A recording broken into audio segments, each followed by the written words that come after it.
मैं एक सरकारी अस्पताल में थी और पिछले 4 सालों से वही नौकरी कर रही थी।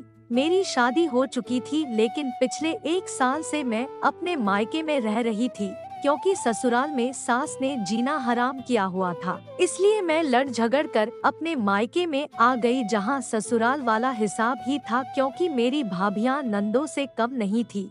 मैं कोशिश करती थी कि ज्यादा से ज्यादा वक्त अस्पताल में ही गुजारूं के घर वालों से कम ही सामना हो। कुछ दिनों से एक नया डॉक्टर अस्पताल में बड़ा मशहूर हो रहा था। कहा जाता था वह बहुत अच्छा और दयालु इंसान है, गरीबों का बहुत अच्छे से इलाज करता है।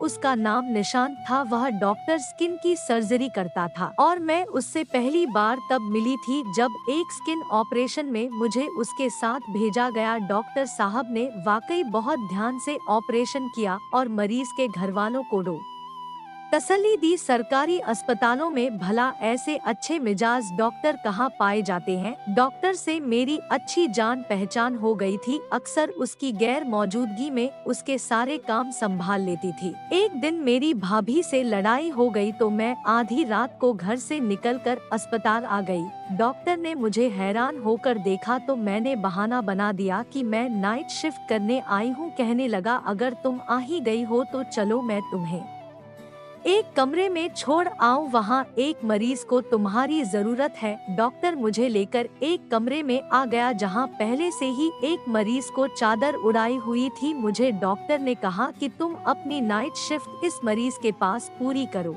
लेकिन ध्यान रखो कोई इसके पास ना आए और ना ही तुम इसका चेहरा देखोगी। डॉक्टर ने जाते जाते मुझे 1000 रुपए भी दे दिए। मैंने हैरान होते हुए ले लिए। सुबह को डॉक्टर ने मुझे कहा, तुम जाओ घर आराम करो, रात को फिर से नाइट शिफ्ट है तुम्हारी।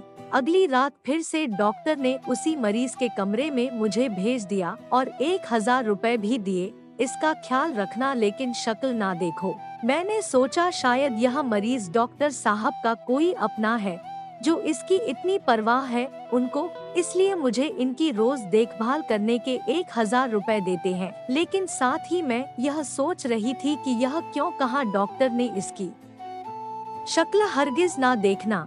एक रात अचानक मरीज कराहने लगा। उसके मुंह पर चादर ढकी हुई थी, इसलिए शायद सांस नहीं ले पा रहा था। मैं इसके चेहरे से चादर हटाने ही लगी थी कि उसी वक्त डॉक्टर साहब आ गए और मेरा हाथ पकड़कर जोर से डांटा कि मैंने तुम्हें कहा था ना कि मरीज के चेहरे की चादर नहीं हटानी। मैंने कहा इसे सांस नहीं आ रहा है, करा रहा है। डॉक्टर कहने लगा, तुम इसको नींद का इंजेक्शन लगा दो, मगर आज के बाद यह गलती कभी मत करना वरना पैसों से भी जाओगी और नौकरी से भी। सुबह डॉक्टर आया तो मैं वापस चली गई, मगर मेरा मोबाइल उधर ही रह गया। मैं रास्ते में से वापस पलट आई तो देखा डॉक्टर इस मरीज को अस्पताल के पीछे बने अपने प्राइवेट क्लिनिक में ले जा रहा था। मेरे लिए यह हैरानी वाली बात थी। खैर, मैंने इतना नोटिस नहीं किया, लेकिन अगले दिन में जानबूझकर अस्पताल में रुक गई। आज भी वही देखा कि डॉक्टर मरीज को अपने क्लिनिक ले जाते हैं और रात को उसकी देखभाल के लिए मुझे छोड़ जाते हैं। इस सारे मामले में मुझे बहुत कुछ अलग लग रहा था, लेकिन चुप रही। अगले दिन जब मैं हॉस्पिटल पहुंची तो डॉक्टर निशांत उसी मरीज के कमरे में मौजूद थे। मैंने हल्का सा खिड़की के पर्दे से झांककर देखने की कोशिश की थी, लेकिन ज्यादा कुछ दिखाई ना दे सका। बस एक हल्की सी झलक मेरी नजर उस मरीज के चेहरे पर पड़ गई थी, जिसे देखकर एक बार तो मेरे होश ही उड़ गए थे। फिर सोचा कि शायद पर्दे में धुंधला दिखाई देने की वजह से ये मेरा वहम भी हो सकता है। खैर, कुछ देर बाद डॉक्टर कमरे से बाहर आए और मेरी रात की ड्यूटी लगा कर चले गए। डॉक्टर के जाते ही मैं तुरंत उस मरीज के कमरे में गई। बेचैन थी कि कहीं मेरी एक झलक सच ना हो जाए।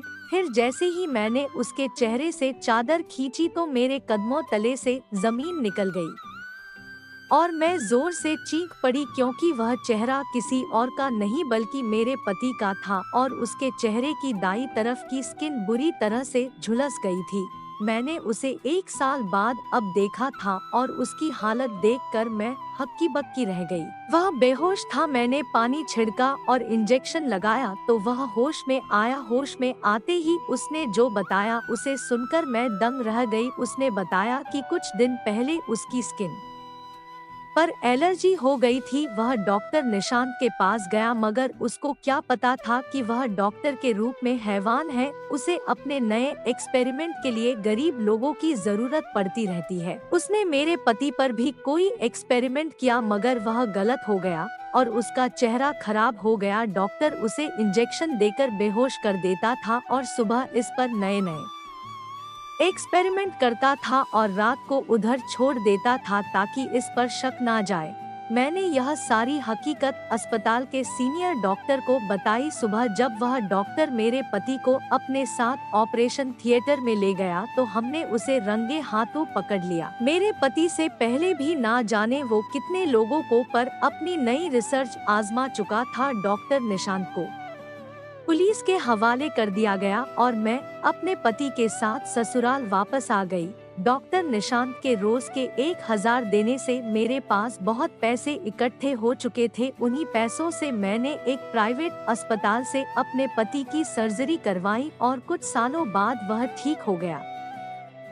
आपका इस बारे में क्या कहना है? हमें कमेंट सेक्शन में जरूर बताएं। वीडियो को लाइक कर दीजिए और इसी तरह की कहानियाँ रोजाना देखने के लिए चैनल को सब्सक्राइब करके घंटी के बटन को दबाकर ऑल पर सेट कर लीजिए ताकि आने वाली वीडियो का नोटिफिकेशन आपके पास सबसे पहले पहुँचे। मैं मिलती हूँ आपसे अगली वीडियो में, तब तक के लिए धन्यवाद।